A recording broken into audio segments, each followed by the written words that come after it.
Independiente del Valle, conhecido anteriormente como Clube Social e Deportivo José Terán.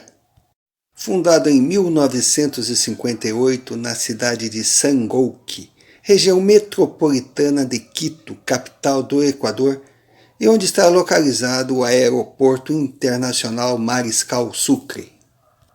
Tem como sede o estádio Hanayui, pequeno e aconchegante, com capacidade para pouco mais de 10 mil pessoas. O maior patrocinador, Banco Guayaquil. O clube se autodefine como campeão do futuro, e não por acaso. Num projeto a longo prazo, vem investindo nas categorias de base. Independiente del Valle é hoje reconhecido como um dos maiores reveladores de jovens talentos do futebol sul-americano. O trabalho teve início com Pablo Miguel Repeto, um experiente treinador uruguaio que assumiu o clube em 2012 e entendeu qual era o objetivo do Independiente. Implantou seu sistema de jogo, uma nova forma de jogar futebol na América do Sul, marcação adiantada, jogadores correndo os 90 minutos, ocupando espaços e sufocando o adversário. E o melhor, futebol jogado nos profissionais era ensinado aos garotos da base, ou seja, desde o início todos falavam a mesma língua. Fez história. Saiu em 2016, sendo substituído por Alex Mendoza. A escolha do colombiano não foi por acaso. Seu currículo mostrava um belo trabalho no Atlético Júnior Barranquilla da Colômbia e também passagem pela Seleção Olímpica de Honduras, ou seja, um treinador experiente que sabia tratar com novos valores. Com a saída do cascudo treinador, Independiente tratou de manter a tradição, não trabalhar com técnicos equatorianos. A opção, Miguel Ángel Ramírez. Jovem espanhol em início de carreira, um salário que dava para pagar. E Ramírez trazia uma larga experiência com categorias de base, pois jamais treinara um time profissional. Assumiria com a incumbência de dar continuidade ao trabalho que vinha sendo realizado. Cumpriu o que dele se esperava. Independiente del Valle a seu comando, conquistou belos resultados e reconhecimento no continente. Miguel Ángel Ramírez passou a ser visto como um gênio da nova geração do futebol, um status que o seu currículo não endossava. Deixou o Equador para trabalhar no Sport Clube Internacional no Brasil, o primeiro grande clube da sua carreira. Del Valle agradeceu ao espanhol pelos bons serviços prestados e correu para contratar o lusitano Renato Paiva, mais um com grande experiência com jovens, pois durante anos trabalhou nas categorias de base do Benfica. A contratação de Ramírez no Colorado, longe de ser uma unanimidade entre jogadores, diretoria e torcedores. Ele chegou para substituir o consagrado Abel Braga. Chegou chutando o balde, ignorou a receita vitoriosa do seu antecessor, empurrou goela abaixo de atletas um novo estilo de jogar, erro crasso, suicídio. Sensato seria dar continuidade e, com o tempo, implantar suas ideias.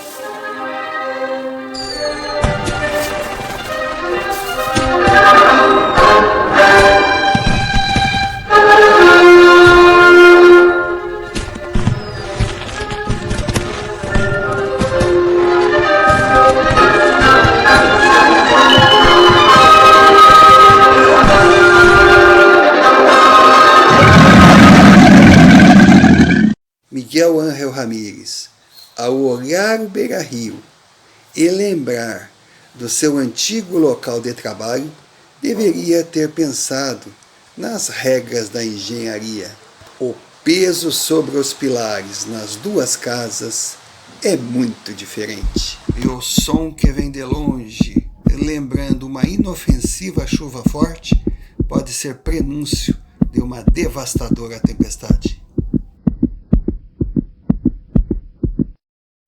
Empolgado com o sucesso profissional, a ascensão meteórica, Miguel Ángel Ramírez chegou em Porto Alegre sem perceber o tamanho do vespeiro que estava botando as mãos.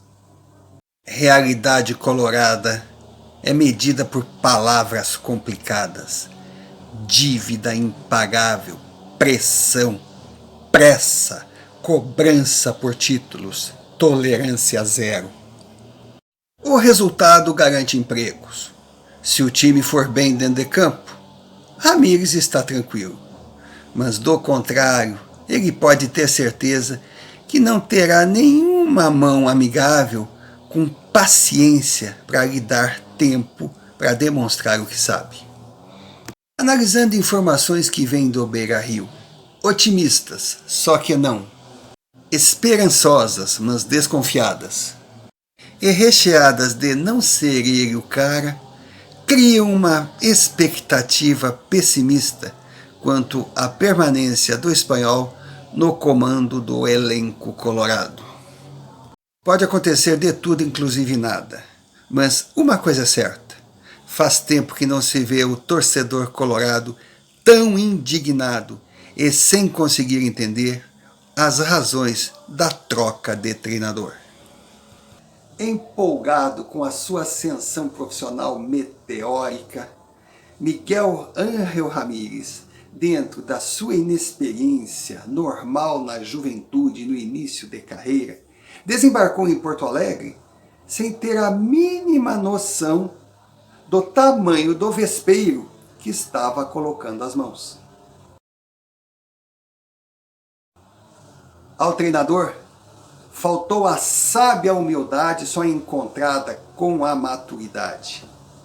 O chegar ouvindo mais, falando menos e prestar atenção para conhecer o terreno que está pisando e as armadilhas que iria enfrentar. Não, ele chegou absoluto. E lógico que as consequências não foram nada agradáveis.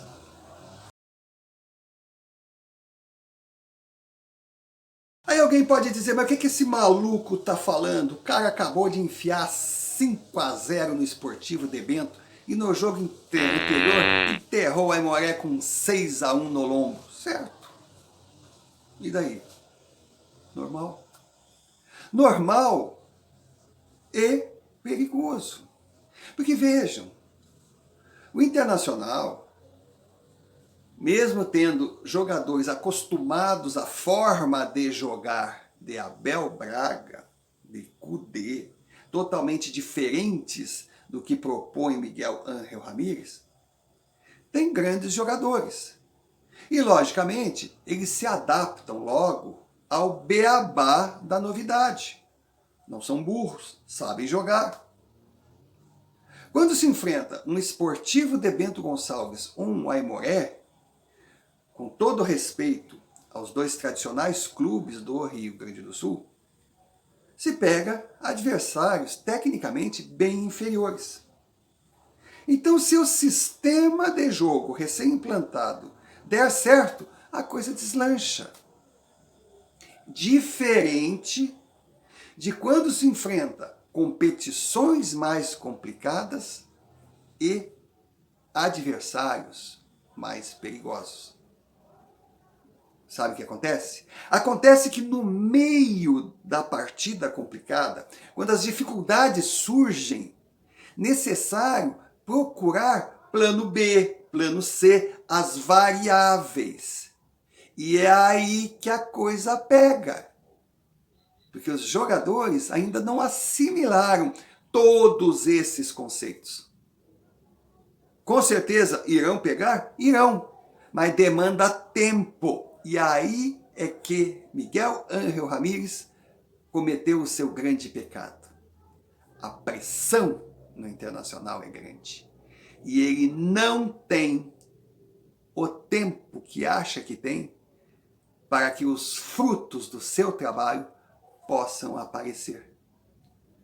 Primeiro veio o insucesso perigoso, né? A derrota para Renato Portaluppi no Grenal.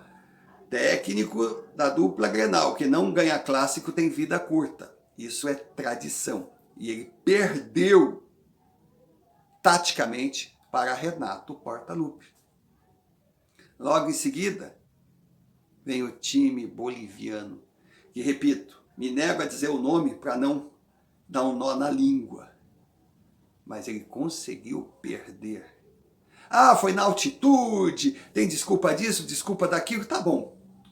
Vamos dizer que sim, vamos considerar essa hipótese.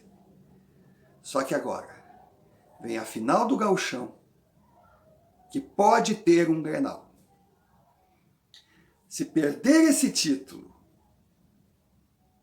e se for mal na sequência da Libertadores, Miguel Ángel Ramírez vai se conscientizar daquilo que todo mundo sabe e que seu fado de pobre está prevendo. Ele não tem cacife para assumir um clube do tamanho e com as necessidades do Internacional de hoje. Ele não tem a maturidade para comandar um elenco do porte do elenco colorado e ainda por cima tentar falar outra língua. Ou seja, futebol não tem lógica. A lógica da bola contraria a lógica da vida.